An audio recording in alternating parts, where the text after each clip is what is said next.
Pekerjaan yang pertama dilakukan oleh Fadlan adalah harus berdialog dengan Pendeta Alfon. Pendeta Alfon ini selalu bertemu dengan saya. Dia bilang jangan saya bicara Islam. Saya bilang saya orang Irian, agama Islam. Abang orang Irian, pendeta agama Kristen. Kita boleh hidup.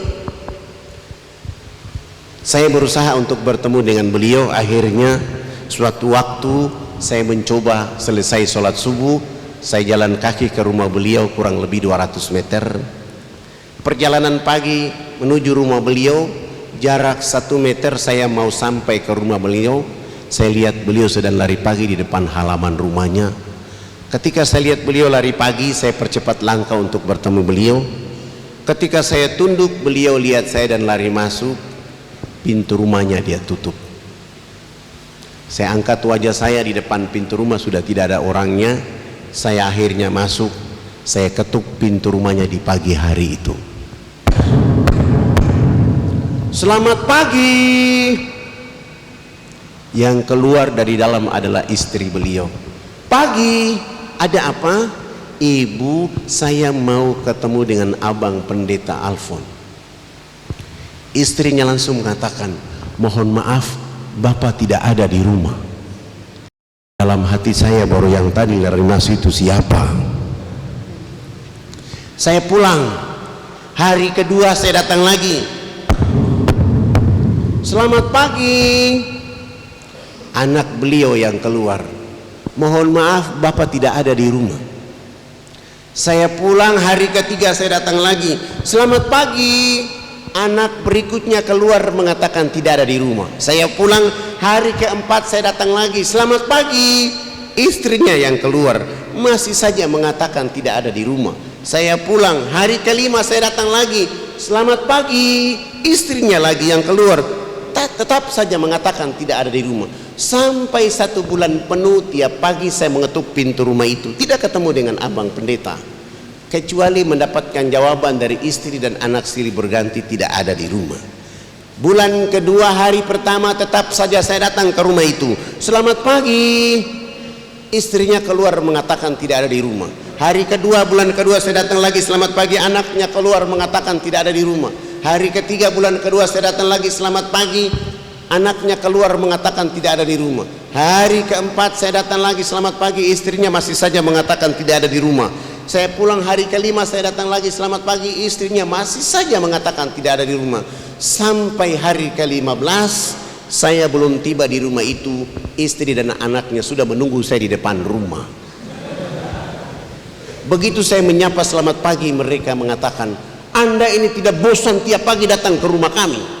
Kami sudah bilang beliau tidak ada di rumah, masih saja mau datang ke sini. Saya pulang besok pagi hari ke-16 bulan kedua, tetap saja saya datang ke rumah itu. Sampai 2 bulan penuh saya mengetuk pintu rumah itu, tidak ketemu dengan beliau, kecuali mendapatkan jawaban dari istri dan anaknya silih berganti bahwa tidak ada di rumah. Bulan ketiga hari pertama tetap saja saya datang ke rumah itu. Selamat pagi. Istrinya keluar mengatakan tidak ada di rumah. Saya pulang, hari kedua bulan ketiga saya datang lagi. Selamat pagi. Anaknya keluar mengatakan tidak ada di rumah. Subhanallah. Begitu di hari ketiga bulan ketiga saya datang, saya menyapa selamat pagi. Anak tertuanya keluar mengatakan, pagi Pak Fadlan, mohon maaf tadi malam Bapak jatuh sakit, kecapean, kelelahan sehingga kami bawa ke rumah sakit. Saya langsung tunduk memuji Allah. Alhamdulillahirabbil alamin. Saya tidak pulang, saya melanjutkan perjalanan dari rumah beliau ke rumah sakit untuk cari tahu keadaan yang sebenarnya. Begitu sampai ke rumah sakit, saya tanya, mereka membenarkan dia ada di rumah sakit tadi malam dan sedang ada di kamar VIP nomor 48. Saya tidak langsung ke kamar itu, saya keluar dulu, ada orang jual buah-buahan di luar sana, saya beli, saya bungkus, dibungkus jadi parcel, lalu saya bawa dan berjalan menuju kamar nomor 48. Setiba saya di depan pintu kamar itu, saya ketuk dari luar. Selamat pagi. Istri beliau langsung menjawab dari dalam kamar, pagi, silakan masuk. Rupanya tidak tahu kalau itu adalah saya. Saya buka pintu pelan-pelan, saya angkat parcel, saya tutup wajah saya dan berjalan pelan-pelan. Begitu sampai di dalam, saya lihat kaki istrinya, saya turunkan parcel. Selamat pagi Bunda, saya dapat kabar abang jatuh sakit sehingga saya beli buah-buahan ini. Nanti kalau abang bangun tidur, sampaikan salam hormat bahwa tadi Fadlan dari sini. Begitu saya cerita dengan istrinya, Alfon dari tempat tidur langsung menyapa saya, pagi Pak Fadlan. Saya tinggalkan istrinya merapat salaman dengan beliau dan saya bilang, abang, hari ini sungguh sangat luar biasa, saya dapat rahmat dari Allah karena saya sudah cari abang 2 bulan 3 hari. Sebenarnya abang tidak sakit, tapi abang hari-hari mendidik istri anak untuk berbohong. Itu menjadi penyakit supaya saya ketemu di sini. Nanti kalau abang sehat sembuh, jangan mengulangi perbuatan ini lagi. Saya pamit pulang. 5 hari kemudian beliau sembuh dan pulang ke rumah. Hari ke-6 saya menjadi tamu pertama di rumahnya. Selamat pagi. Beliau bersama istri dan 7 anak membuka pintu dan mempersilahkan saya masuk ke dalam rumah mereka. Di saat itulah saya mulai cerita kepada mereka dengan judul Indahnya Islam bagi penduduk alam semesta. Dari jam 10 pagi sampai jam 12 siang saya pamit pulang. Beliau mengantar saya sampai depan pintu pagar. Beliau mengatakan, Fadlan, usahakan besok datang lebih pagi lagi. Besok pagi saya datang dari jam 7.30 sampai jam 12. Sesudah itu sholat duhur selesai, saya melanjutkan sampai asar. Pekerjaan seperti ini saya lakukan 5 hari berturut-turut. Subhanallah, menjelang waktu asar di hari ke-5, beliau bersama istri dan 7 anak menyatakan sikap hijrah, mengucapkan 2 kalimat syahadat. Ketika mereka mengucapkan 2 kalimat syahadat, saya langsung sujud syukur dan menangis kepada Allah. Dan saya mulai menanyakan kepada dirinya, saya, seandainya saya angku dengan agama yang saya miliki hari ini, begitu saya diusir, saya tidak akan datang lagi ke rumah itu. Seandainya saya sombong dengan agama yang saya anut, begitu saya diusir, saya akan katakan saya tidak akan datang ke rumah itu. Terima kasih Allah ya Rabb, Engkau telah menanamkan kesabaran kepadaku tentang pekerjaan ini, dan hari ini Engkau telah menghadiahkan kepada saudaraku, mereka menyebut namamu dan menyebut nama Rasul Muhammad sallallahu alaihi wasallam. Keluarga ini hijrah, saya ada sedikit uang, sewa rumah yang sedikit besar, saya pindahkan mereka dan menuntun mereka untuk sholat 5 waktu dan menuntun mereka untuk bisa baca Quran. Nama Alfon saya ganti dengan nama Abu Sofyan. Begitu hari Jumat sudah mulai masuk ke masjid, sholat Jumat, sholat asar, sholat maghrib, sholat isya, sholat subuh. Tapi begitu hari Minggu pagi, orang masih menunggu dia di tempat lamanya dari jam 6 pagi sampai jam 11 siang. Tidak mungkinlah Abu Sofyan ke sana karena sudah takbir. Akhirnya Fadlan dicari, ditahan tanpa proses apa-apa, langsung suruh nginap selama 3 bulan di penjara.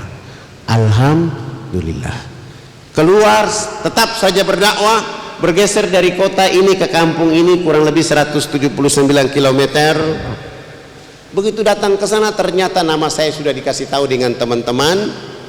Saya menuju rumah kepala suku. Kepala suku berdiri di balik pintu rumah dengan tombak. Lalu dia angkat tombak itu, dia lempar, kena di betis kaki kiri saya dan saya terjatuh. Begitu teman-teman dai ingin melakukan perlawanan, dan saya bilang, kita kesini bukan berperang, kita kesini berdakwah. Dan tombak di betis kaki kiri saya ini adalah konsekuensinya orang berdakwah. Jangankan Fadlan, Rasul Muhammad SAW datang ke Taif, dilempar sampai tumpitnya berdarah-darah, tidak ada balasan apapun kecuali Rasulullah mendoakan mereka.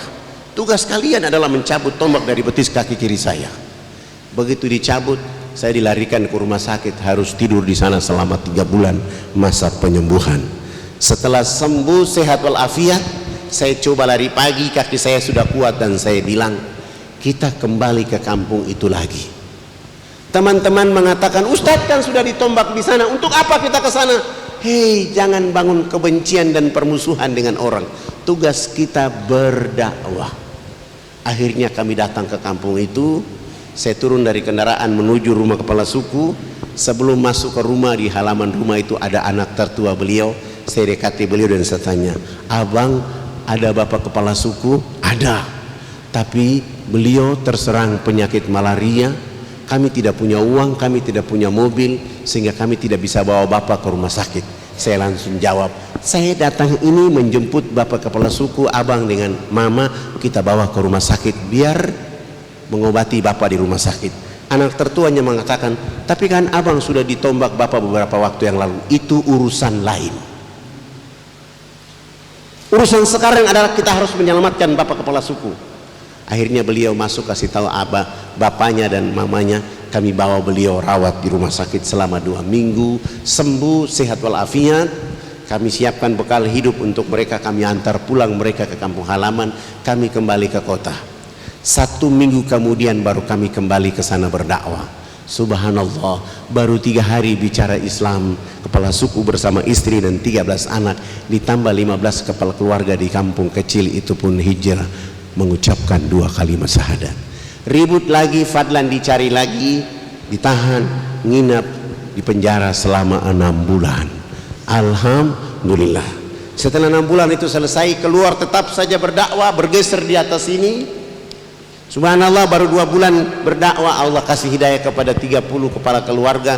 Ribut lagi, Fadlan diambil lagi untuk nginap selama 9 bulan di sana. Hari terakhir dari bulan ke-9 keluar, orang yang mengambil saya di 3 bulan pertama, 6 bulan kedua dan 9 bulan yang ketiga, dia buka gembok itu dan dia maki-maki saya di sana. "Ruangan ini tidak ada wajah orang lain kecuali wajah Anda ini. Kenapa Anda tidak takut?"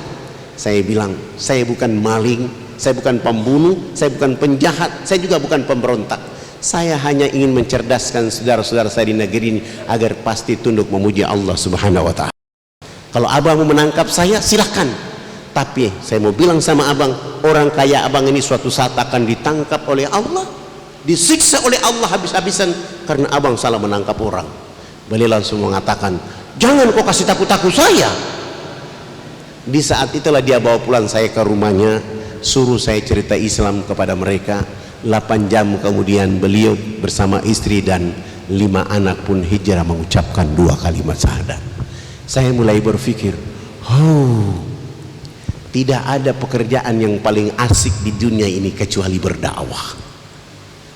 Siapa orang yang melakukan pekerjaan berasik ini karena Allah dan Rasulnya, pasti dia difitnah, dicemooh, dicurigai, dipanah, ditombak, ditembak, dipenjara, bahkan dibunuh.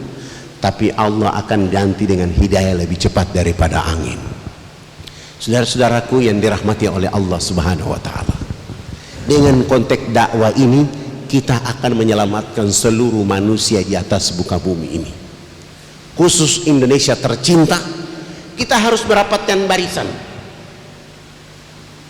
Teman-teman polisi harus bisa berdakwah, teman-teman tentara harus bisa berdakwah, teman-teman RT, RW, camat bisa berdakwah. Kalau kita semua yang ada di republik ini mengambil peranan dakwah menjadi orang Islam di republik ini, yang kita dapatkan adalah kemakmuran untuk bangsa ini. Oleh karena memakmurkan hati-hati manusia untuk tunduk memuji Allah Subhanahu wa ta'ala. Maka dakwah itu bukan urusan mereka yang dari pesantren, bukan urusan mereka dari perguruan tinggi Islam, bukan mereka yang datang dari Timur Tengah. Tanggung jawab umat Islam, sehingga Rasulullah menyampaikan kepada kita, sampaikan walaupun 1 ayat. Energi 1 ayat ini menjadi bibir yang bisa membuat rahmat dari Allah datang kepada kita. Energi menyampaikan 1 ayat ini menjadi kekuatan besar untuk menyatukan kita semua. Rambut boleh berbeda, kulit boleh berbeda, tapi kita diikat oleh bangsa Indonesia, bahkan diikat oleh agama ini dengan wa'tasimu bihablillahi jami'an. Energi itu harus kita miliki, sehingga kita tidak ada perbedaan di republik ini kecuali inna akramakum indallahi atqakum. Maka itu saya mau tanya pada pemuda-pemuda di sini yang belum menikah, angkat tangan. Angkat yang tinggi-tinggi. Nah, pemuda yang belum menikah ini saya sarankan jangan tinggal di sini. punya ilmu, punya pengetahuan, datang ke Irian, menikah dengan anak kepala suku, tinggal di sana.